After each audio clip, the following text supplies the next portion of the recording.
समर्थन उसने करता है। एक बार वालों की उदयपुर सभी साथियों को जय जोहार।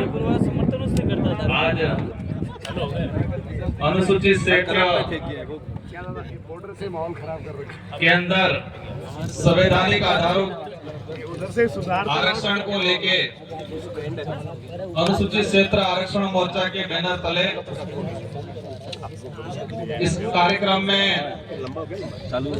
सबसे पहले तो मैं इस मंच पे हमारे जो महापुरुषों की जो प्रतिमा लगी है,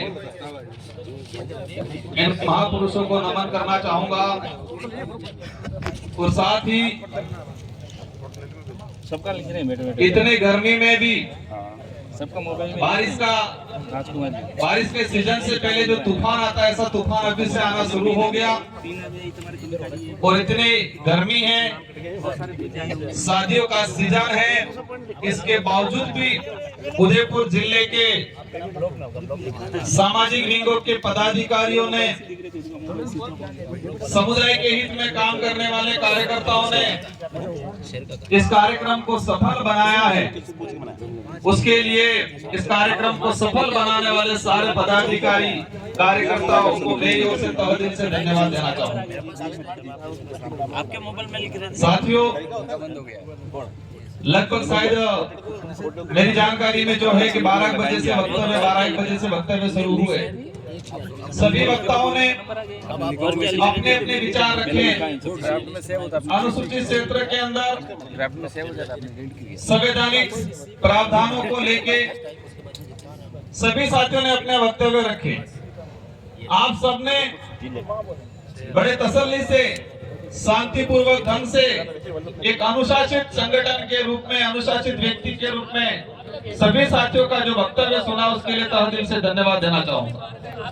अरे सामने में बोला कौन है? जितने ये दोनों साइड जो पदाधिकारी या यूट्यूबर जितने जो साथी हैं, तो अधिकतम मेरे हिसाब से मंच में इधर आगे आ जाए ठीक रहेगा। जो पत्रकार साथी हैं और जो यूट्यूबर कुछ जो भी हैं, आप खड़े हो छोड़ के बाकी साथी आगे आ जाए ठीक रहेगा। 2 मिनट इनको क्योंकि कार्यक्रम समापन की ओर है। अपने साइड कुछ वक्ता रहे हैं। ये जो आरक्षण मोर्चा बना, आजादी के बाद से ये देश 1947 में आजाद हुआ, 1950 में संविधान लागू हुआ और 1995 तक तेरी आय से पहले मेरी छुड़वाएगा। हमारे बाप दादे लीडर नौकरी से अनभिज्ञ थे, आरक्षण से अनभिज्ञ थे कि आरक्षण क्या होता है। कई जनों को ध्यान में नहीं था। जो शहरी इलाके में थोड़ा बहुत पड़ गया है, वो आरक्षण के बारे में जानता था। सिर्फ जानता था कि ST/SC OBC को आरक्षण मिलता है, लेकिन कितना मिलता है, कैसे मिलता है, किस प्रावधान के तहत मिलता थे, वो जानकारी नहीं थी उस समय। और आज भी पूर्ण रूप से इसके बारे में जानकारी नहीं। 1995 के बाद से कई सामाजिक संगठनों ने आरक्षण को लेकर लड़ाइयां लड़ी और इसी अनुरूप आज जिस पांडाल के नीचे आप विराजमान हो, ये आदिवासी समुदाय के हित में, आदिवासी परिवार की जो विचारधारा है, उस विचारधारा से आप बंधे हुए हो। और इस विचारधारा ने 2015-16 से अनुसूचित क्षेत्र के अंदर संवैधानिक प्रावधानों को लेकर लड़ाई लड़ना शुरू किया। तो आरक्षण का जो इतिहास है, देश लेवल पे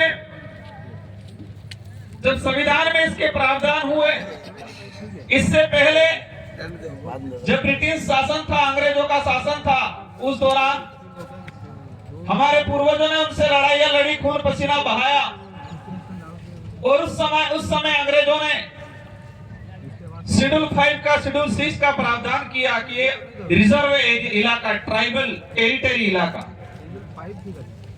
और इसी को संविधान के अंदर सम्मिलित किया गया। और आज मैं सांसद के रूप में हूं। रिजर्व कैटेगरी से जो अधिकारी कर्मचारी हैं, वो हम सब उसी का परिणाम है, शेड्यूल 5 के प्रावधानों का। उसकी वजह से हमें ये रिजर्वेशन का प्रावधान मिला और उस कागज परिणाम, उस जो ये कागज था, ये प्रमाण पत्र था, उसको हमारे निर्वाचन आयोग में जमा किया और उस वजह से मुझे चुनाव लड़ने का अधिकार मिला।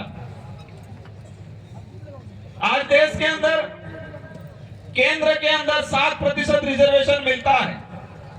देश की जो जनसंख्या है, उस जनसंख्या के हिसाब से 7 से 8% एसटी है, तो 7 से 8% लमसम केंद्र में रिजर्वेशन मिल रहा है। केंद्र की सरकार की जो भर्तियां होती है देश लेवल पर, पहला स्टेप वो हो गया। सेकंड नंबर, राज्य स्तर की भर्तियों में राजस्थान के अंदर 13% आदिवासी समुदाय है 2011 की जनगणना के अनुसार। तो राज्य के अंदर 13% रिजर्वेशन मिलना चाहिए, लेकिन कई बार नहीं मिल पाता। तीसरे नंबर पे हमारा शेड्यूल एरिया, और शेड्यूल एरिया के अंदर 45% रिजर्वेशन का प्रावधान, मतलब 100 नौकरियां में निकलती हैं तो 100 में से 45 नौकरी शेड्यूल ट्राइब को मिलने का प्रावधान अनुसूचित क्षेत्रों में। तो आरक्षण के 3 स्टेप हो गए, केंद्र सरकार का राज्य स्तर पे 13% और शेड्यूल एरिया पे 45%। अब होता क्या है, सरकार आरक्षण देना नहीं चाहती, लेकिन आरक्षित वर्ग को आपस में लड़ाना जरूर चाहती है। और लड़ाया इसलिए जाता है राजनीति के लिए। झंडेवाला भाई 2 मिनट रुक जाना, 2 मिनट झंडेवाला, 5 मिनट रुक जाओ। सुप्रीम कोर्ट का जजमेंट आया और सुप्रीम कोर्ट के जजमेंट में यह कहा गया कि आरक्षण के अंदर कैटेगरी की जाएगी, मतलब संथाल अलग, भील अलग, गोंड अलग, सहरिया अलग, मीणा अलग, धानका अलग, गरासिया अलग।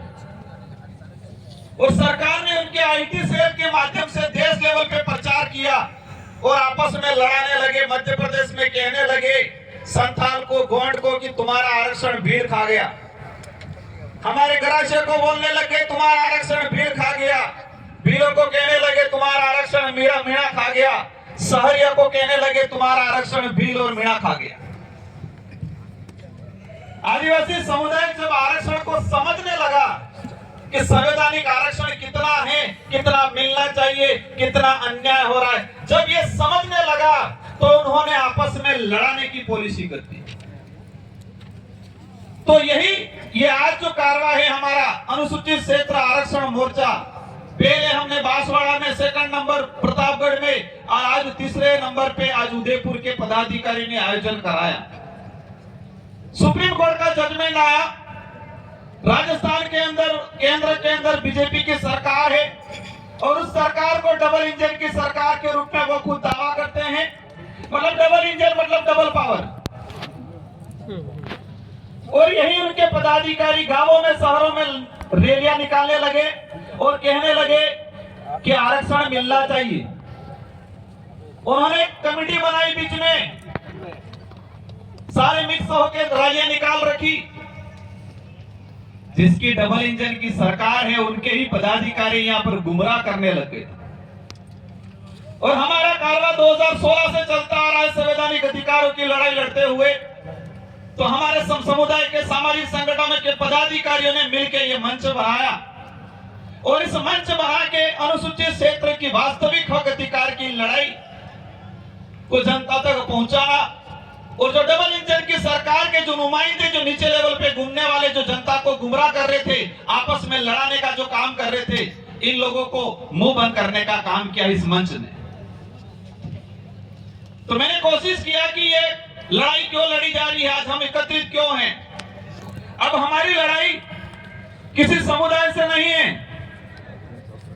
न जैन से है, न ब्राह्मण से है, न राजपूत से है, न मीणा से है, न सहरिया से है, न संथाल से है। हमारी लड़ाई किसी धर्म से भी नहीं है। हमारी लड़ाई कांग्रेस बीजेपी वाला थे कि पालियानी लड़ाई ये नहीं है हमारी। अब आप विचार कर रहे होंगे हमारी लड़ाई क्या है। हमारी लड़ाई संविधान के अंदर जो संवैधानिक प्रावधान है उसको धरातल पे लागू क्यों नहीं किया जा रहा है, वो लड़ाई है। अब लड़ाई है किससे? लड़ाई ये है संवैधानिक अधिकारों को लागू करना, ये लड़ाई है। और लड़ाई है किससे? जो इस काम में रोड़ा बन के खड़ा है उससे है। तो रोड़ा बन के कौन खड़ा है?